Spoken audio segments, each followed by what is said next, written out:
नमस्कार दोस्तों, study IQ में आप सभी का स्वागत है। मेरा नाम है डॉक्टर महिपाल सिंह राठौड़। भारत में कोविड 19 के उपचार के लिए पहली बार किसी दवाई को ड्रग कंट्रोलर अथॉरिटी के द्वारा मैन्युफैक्चरिंग का अप्रूवल मिल चुका है। इस दवाई का नाम है फेविपिरावीर। और ये दवाई किस तरह से काम करती है, क्या इसकी कॉस्ट रहेगी और साथ ही साथ क्या इसमें रिस्क हो सकते हैं, इन सभी बातों की चर्चा मैं इस लेक्चर में आपके साथ करने वाला हूं। अगर आप मुझसे सोशल मीडिया पर जुड़ना चाहते हैं तो मुझे ट्विटर, इंस्टाग्राम या फेसबुक पर इन आईडीज पे फॉलो कर सकते हैं। मेरे सभी लेक्चर्स के अपडेट्स आपको यहाँ पर प्राप्त हो जाएंगे। पीडीएफ आप इस टेलीग्राम चैनल से डाउनलोड कर सकते हैं। अगर आप आईएएस एग्जाम की तैयारी करना चाहते हैं तो स्टडी आईक्यू के स्मार्ट कोर्सेज की मदद से आप घर बैठे अपने सुरक्षित वातावरण में मोबाइल फोन पर तैयारी कर सकते हैं। ज़्यादा जानकारी के लिए हमारी ऐप डाउनलोड कीजिए from the Google play store और इस कोर्स पर ईएमआई ऑप्शन भी अवेलेबल है। ग्लेनमार्क नाम की एक फार्मास्यूटिकल कंपनी ने कल यानी कि 20 जून को ये जानकारी दी कि वो भारत की पहली फार्मा कंपनी बन चुकी है जिसे रेगुलेटरी अप्रूवल मिल चुका है फेविपिरावीर के मैन्युफैक्चरिंग और मार्केटिंग के लिए। भारत में ड्रग कंट्रोल अथॉरिटी कौन सी होती है ये आप लोग मुझे बताएंगे, उसका एग्जैक्ट नाम कमेंट में टाइप कीजिए। इस दवाई की कीमत रहेगी 103 रुपये प्रति टैबलेट और ये हॉस्पिटल्स और साथ साथ केमिस्ट शॉप्स पर अगले हफ्ते से अवेलेबल हो जाएगी। इस दवाई का ट्रेड नेम यानी कि दुकान में ये जिस नाम से मिलेगी वो है फेबी फ्लू और इसका प्रॉपर नाम होगा फेविपिरावीर। कंपनी जो इसे बना रही है वो है ग्लेनमार्क फार्मास्यूटिकल कंपनी और ये भारत की पहली कंपनी है जिसे मैन्युफैक्चरिंग और मार्केटिंग के लिए अप्रूवल दे दिया गया है। वैसे फेविपिरावीर को यह अप्रूवल मिलना कोई बहुत हैरानी भरा नहीं है, क्योंकि पिछले 2 महीनों से जहां पर भी दवाइयों को टेस्ट किया जा रहा है कोविड 19 के उपचार के लिए, याद रखिए वैक्सीन नहीं, उपचार के लिए, ट्रीटमेंट के लिए, वहां पर फेविपिरावीर हमेशा टॉप पे रही है रिजल्ट्स में। जो भी 5 या 6 दवाइयां हमेशा आती हैं न्यूज में, उनमें फेविपिरावीर का नाम होता ही था। तो अब ये भारत में पहली दवाई बन चुकी है जिसे हमारे ड्रग कंट्रोलर अथॉरिटी ने अप्रूव कर दिया है कमर्शियल सेल के लिए, यानी दुकानों पर इसको बेचा जा सकता है, इसे डॉक्टर्स प्रिस्क्राइब कर सकते हैं। तो भारत में इस दवाई का नाम रहेगा फेबी फ्लू। वैसे ये जापान में डेवलप करी गई थी सन 2014 में और इसको जापान में एविगन या एबिगन के नाम से बेचा जाता है, वहां पर इसका कमर्शियल नाम अलग है। वैसे इस दवाई का जेनेरिक नेम है एविफेविर। तो जो भी एग्जाम्स की तैयारी कर रहे हैं कृपा करके इसको अच्छे से याद रखें। क्या फेविपिरावीर हर प्रकार के कोविड 19 केसेस में कारगर है? आंसर है नहीं।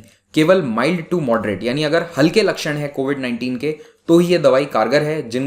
जिन पेशेंट्स में सीवियर लक्षण पाए जाते हैं, स्पेशली जहां पर वेंटिलेटर की आवश्यकता पड़ सकती है, ऐसी कंडीशन में फेविपिरावीर कारगर नहीं है। लेकिन भारत में अभी कोविड 19 के उपचार के लिए कोई भी ड्रग अप्रूव नहीं हुआ था, इसीलिए drug controller general of India ने इसे फास्ट ट्रैक किया है और ग्लेनमार्क को यह परमिशन दी है कि माइल्ड और मॉडरेट ही सही, कहीं ना कहीं तो ये कारगर है, तो इस दवाई को अप्रूवल दे दिया गया है। भारत में दवाइयों को अप्रूवल देता है central drug standard control organisation CDSCO। यह आता है directorate general of health services के अधीन, जो health and family welfare ministry के अधीन है। तो ये डायरेक्टरेट और मंत्रालय दोनों याद रखिएगा आप, ये दोनों इंपॉर्टेंट हैं, पूछे जा सकते हैं। फेविपिरावीर की कॉस्ट रहेगी 103 रुपये प्रति टैबलेट। 3500 रुपये में एक पैकेट आएगा जिसमें 34 टैबलेट्स होंगी और ये अगले हफ्ते दुकानों पर अवेलेबल हो जाएगी। लेकिन आपको इसे सेल्फ प्रिस्क्राइब नहीं करना है, ना ही दुकान पे जाकर गोली खरीद कर खा लेनी है, क्योंकि ये केवल एक प्रिस्क्रिप्शन ड्रग है। केवल डॉक्टर जब प्रिस्क्राइब करे तब आपको ये दवाई लेनी है और डॉक्टर्स भी इसको पेशेंट की कंसेंट के बिना प्रिस्क्राइब नहीं कर सकते। यानी अगर कोई डॉक्टर लिखकर भी देना चाहता है तो उससे पहले उसको पेशेंट को पूछना होगा और उससे रिटर्न में लेना होगा कि मैं तुम्हें फेविपिरावीर दे रहा हूँ, are you okay with it. अगर पेशेंट कहता है हाँ, तो ये दवाई प्रिस्क्राइब करी जा सकती है। और ग्लेनमार्क कंपनी ने ये कहा है फेविपिरावीर कोमॉर्बिड कंडीशंस यानी कि डायबिटीज या हार्ट डिजीज जैसी कंडीशंस में अगर कोरोना वायरस का इन्फेक्शन होता है तो उन केसेस में भी दी जा सकती है, यानी कि it is safe for diabetic and heart patients who have mild symptoms, mild to moderate. अगर सीवियर सिम्टम्स हैं तो अगेन मैं रिपीट कर रहा हूं, ये दवाई कारगर सिद्ध नहीं हुई है। लेकिन माइल्ड टू मॉडरेट केसेस में ये 4 दिन में असर दिखाना शुरू कर देती है और सिम्टम्स में काफी तेजी से सुधार देखा जाता है। अब ये कितनी इफेक्टिव है इसकी जांच करने के लिए दुनिया भर में कई स्टडीज करी जा चुकी हैं और कई स्टडीज ऑलरेडी चल रही हैं।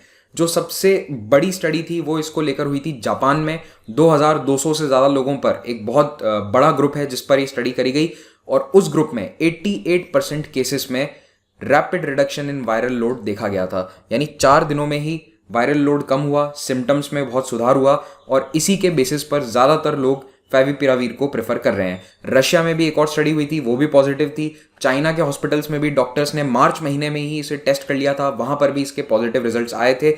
20 से 90 साल तक के पेशेंट्स में सुधार देखा गया था इन स्टडीज में, और ग्लेनमार्क कंपनी ने भी इस जापान वाली स्टडी को ही कोट किया है अपने 88% डेटा को बेसिस बनाते हुए।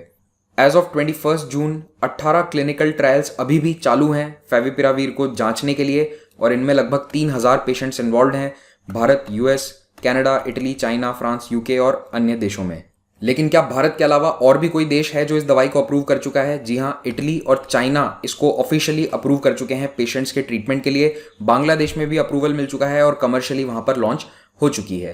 फेविपिरावीर SARS-CoV-2 यानी कोरोना वायरस को रोकती कैसे है?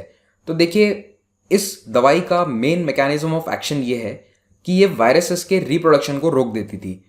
अब SARS-CoV-2 में ये देखा जा रहा है कि ये आरएनए डिपेंडेंट आरएनए पॉलीमरेज के एक्शन को ब्लॉक कर देती है, और ये वाला जो आरएनए पॉलीमरेज है ये कोरोना वायरस को रिप्रोड्यूस करने में बहुत ही इंपॉर्टेंट होता है। तो ये वायरस जब एक का दो नहीं हो पाएगा तो धीरे धीरे इसकी संख्या शरीर में खत्म होने लगेगी, वायरल लोड कम हो जाएगा और बीमारी के जो लक्षण हैं वो कम होते जाएंगे, सीवियरिटी ऑफ द डिजीज कम हो जाएगी।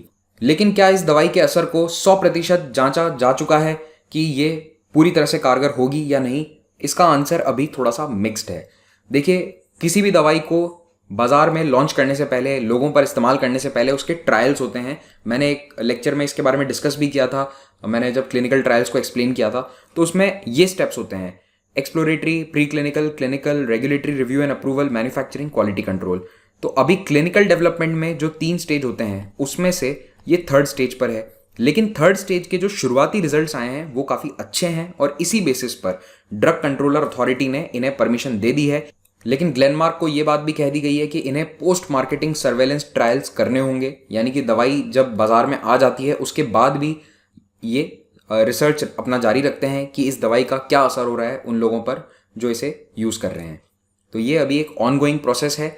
हाँ, शुरुआती जो इसकी सफलताएं हैं उसके बेसिस पर इसे अप्रूवल मिल गया है, लेकिन अभी जो पूरा प्रोसेस है ये कंप्लीट नहीं हुआ है। But these are not normal times, इसीलिए अप्रूवल दवाइयों को थोड़े जल्दी मिल रहे हैं।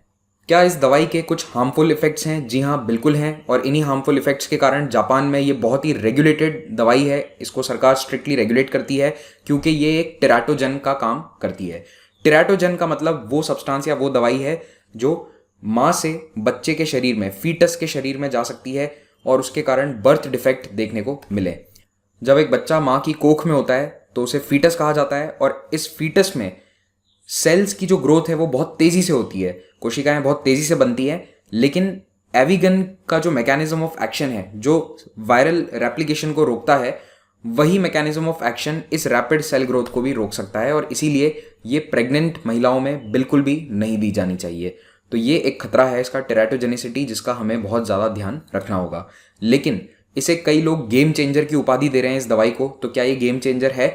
जी हाँ, बिल्कुल गेम चेंजर हो सकती है, क्योंकि दूसरी दवाइयों के कंपैरिजन में इसके कुछ बेनिफिट्स हैं। जैसे कि रेमडेसिविर, जिसका काफ़ी जिक्र होता है कि ये भी इफेक्टिव है, वो इंजेक्शन के रूप में देनी पड़ती है। अब इंजेक्शन हर व्यक्ति अपने आप को लगा नहीं सकता, डॉक्टर की ज़रूरत है। लेकिन फेविपिरावीर ओरल टैबलेट के रूप में उपलब्ध है, तो इसे आसानी से एडमिनिस्टर किया जा सकता है। चाहे बच्चे हों, बड़े हों, बूढ़े हों, आराम से पानी के साथ इसे ले सकते हैं, और इसे घर पर भी लिया जा सकता है। हालांकि आपको डॉक्टर के प्रिस्क्रिप्शन के बिना इसे घर पर नहीं लेना है, लेकिन हॉस्पिटल में स्पेशली इस दवाई को लेने के लिए जाने की आवश्यकता नहीं है, एज कम्पेयर टू रेमडेसिविर, जहाँ पर इंजेक्शन के लिए आपको एक हेल्थ फैसिलिटी में जाना पड़ सकता है।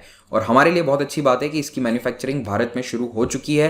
तो अगर ये बहुत इफेक्टिव साबित भी होती है आने वाले कुछ हफ्तों में, तो हमें इसका बेनिफिट सबसे पहले मिलेगा। लेकिन भारत में इस वक्त कुछ और दवाइयाँ भी हैं जो क्लिनिकल ट्रायल्स की स्टेज पर हैं, उनके बारे में भी आपको बेसिक नॉलेज होनी चाहिए।